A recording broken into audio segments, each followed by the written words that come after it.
بسم اللہ الرحمن الرحیم۔ شروع کرتا ہوں اللہ کے بابرکت نام سے جو بڑا نہایت رحم کرنے والا ہے۔ معزز دوستوں کو السلام علیکم۔ غزوہ خیبر کی جنگ شروع ہونے والی تھی۔ ایک چرواہا یہودیوں کی بکریاں چرایا کرتا تھا کہ اس نے دیکھا کہ مسلمان خیبر کے پاس اپنا لشکر لے کر آئے ہیں۔ چرواہا دل ہی دل میں یہ بات سوچ رہا تھا کہ مسلمان یہاں کیا کر رہے ہیں، وہ کسی علم کی دعوت دیتے ہیں۔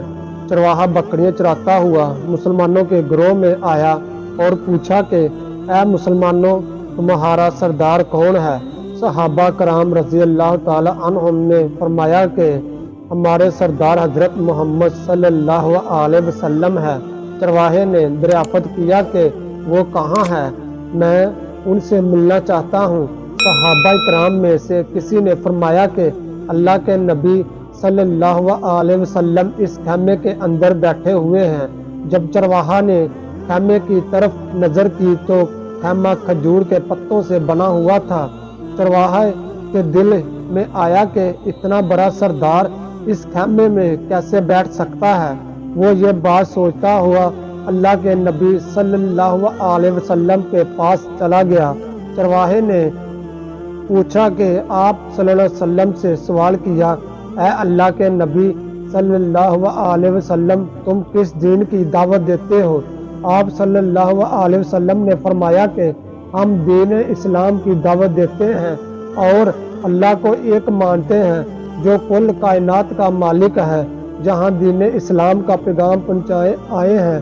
یہ بات سن کر چرواہے نے کہا کہ اگر میں آپ صلی اللہ علیہ وسلم کے دین پر عمل کر لوں تو میرا کی حال ہوگا، مجھ کو کون سا رتبہ ملے گا؟ اس پر نبی اکرم صلی اللہ علیہ وسلم نے فرمایا کہ تم ہمارے دوست بن جاؤ گے، ہمارے ساتھ رہو گے، ہمارے ساتھ بیٹھ کر کھاؤ پیو گے۔ چرواہے نے کہا، یا رسول اللہ صلی اللہ علیہ وسلم، کیا آپ مزاح کر رہے ہیں؟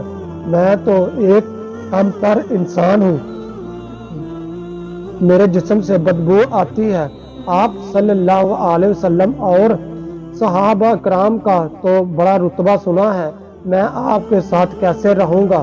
آپ صلی اللہ علیہ وسلم نے فرمایا کہ جب تم اسلام قبول کر لو گے تو اللہ تعالیٰ تمہارے جسم کی بدبو ختم کر دے گا اور تمہارے جسم سے اللہ کی قدرت سے خوشبو آئے گی اور تم جنت میں داخل کر دیے جاؤ گے۔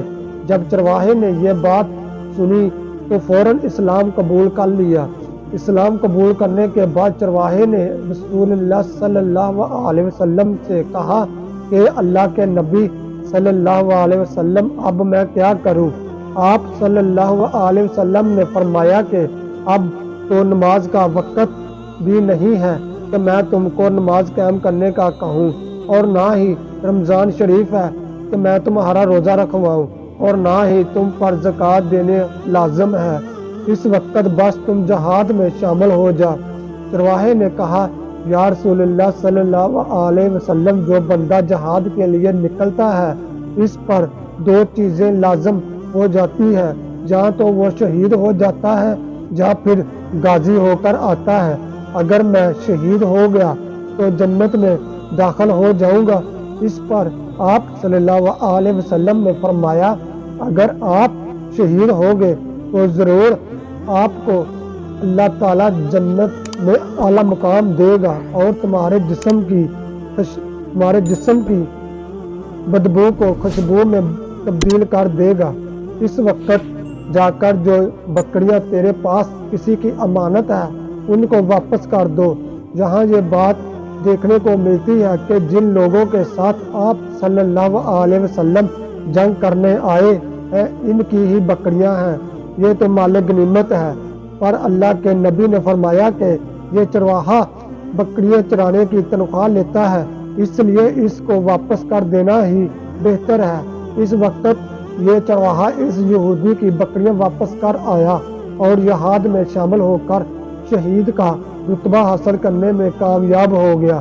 جب صحابہ کرام رضی اللہ تعالی عنہ اپنے شہید ساتھیوں کو اٹھا رہے تھے تو انہوں نے اس شخص کو دیکھا اور آپ صلی اللہ علیہ وسلم کے پاس لے کر آ گئے اور پوچھا، اے اللہ کے نبی صلی اللہ علیہ وسلم، اس بندے کو ہم پہچان نہیں پائے کہ یہ کون ہے۔ اس پر آپ صلی اللہ علیہ وسلم نے کہا کہ یہ وہ بندہ ہے جس نے ایک نماز بھی ادا نہیں کی، پر اس کی گواہی میں دیتا ہوں کہ اللہ تعالیٰ نے اس کے لیے جنت میں اعلیٰ مقام مقرر کر دیا ہے۔ میں دیکھ رہا ہوں کہ اللہ کے فرشتے اس کو غسل دے رہے ہیں اور اللہ تعالیٰ نے اس کے سارے گناہوں کو معاف کر دیا ہے اور اس کے جسم کی بدبو کو خوشبو میں تبدیل کر دیا ہے۔ ہم کو یہاں اس بات کا اندازہ لگا لینا چاہیے کہ اگر یہ چرواہا کچھ دیر پہلے مر جاتا تو اس کے لیے جہنم ضروری تھی۔